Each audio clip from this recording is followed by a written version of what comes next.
이것은 많은 웨이트 트레이닝 훈련자들이 궁금해하는 내용이 아닐까 싶습니다.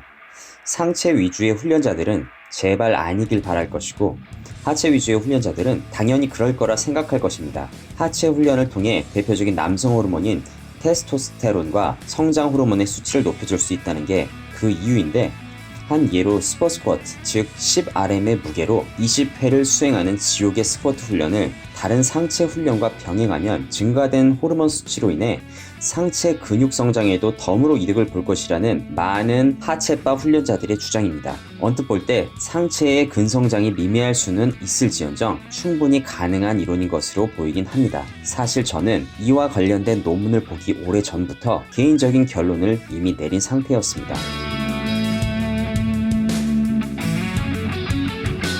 지금은 출처가 열리지 않아 확인이 불가능하지만 과거 작성되었던 한 논문에 대해 간략히 설명을 남기도록 하겠습니다.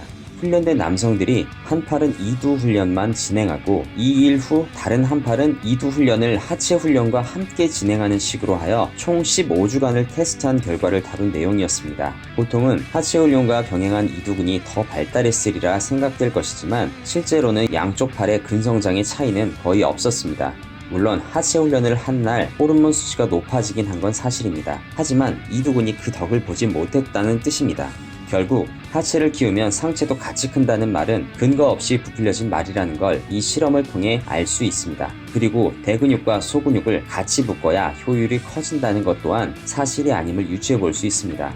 그래서 꽤 많은 사람들이 아예 하루날을 잡아 팔만 훈련하는 아음데이를 실행하는 것입니다. 실제 경험 있는 훈련자라면 알겠지만 하체를 제대로 훈련한 날에 팔을 한다고 했을 때 과연 제대로 팔에 집중하여 힘이나 낼 수 있을까 싶습니다. 우리가 하체 훈련을 하면 분명히 근성장에 관련한 호르몬 수치는 증폭하게 됩니다. 하지만 그건 일시적인 것일 뿐이고 몇 시간 안에 다시 떨어지게 되며 이게 해당 하체 부위가 아닌 다른 부위의 근성장까지 도와줄 만큼 양이 충분하진 못합니다. 외부에서 주입된 충분한 양의 아나볼릭 계열의 호르몬과 비교했을 때 절대적인 수치와 지속 기간에 있어 너무나 부족한 게 사실입니다. 그렇다고 슈퍼스쿼트의 효과를 의심하거나 할 필요까지는 없습니다. 전에도 말했듯 이미 스테로이드 이전 시대에 오랜 기간 검증된 훈련 방법이기 때문입니다. 단지 하체를 키우면 상체도 같이 커진다거나 하체 훈련할 때 하체와는 상관없는 다른 부위의 작은 근육을 자극하면 거기에도 호르몬의 영향이 끼쳐 성장에 유리하다는 허황된 얘기만 믿지 않으면 됩니다.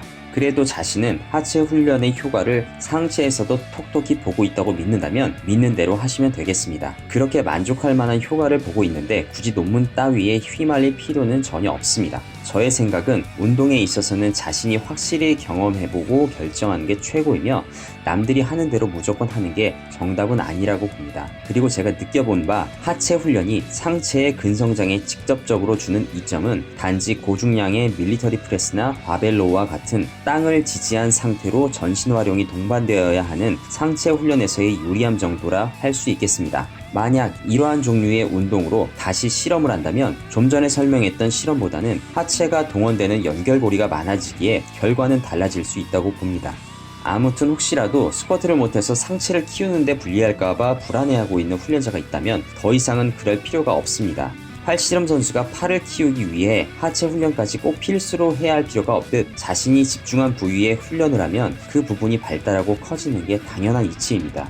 이상 도민익이었습니다.